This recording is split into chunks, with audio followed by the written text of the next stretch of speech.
روزهای آخر در نظرم مثل خوک میتابی. دیگر نه مهربانیت لازم است نه دوستداریت.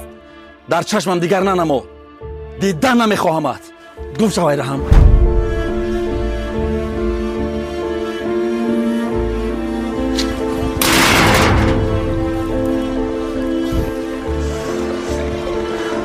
دوستم کجایی؟ در خانه تنجی بودم جان. ها تنجی. با کوچه برای حرف دارم. خوب حاضر میایم. السلام علیکم. علیکم السلام.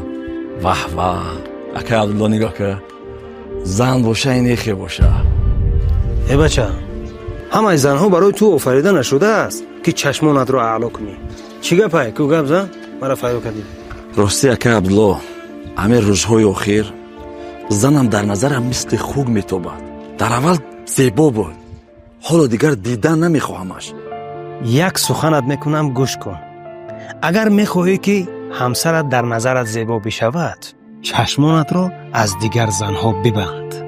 باور کن اگر دیدگانت را پاک بکنی قلب تو زیبایی را میبیند.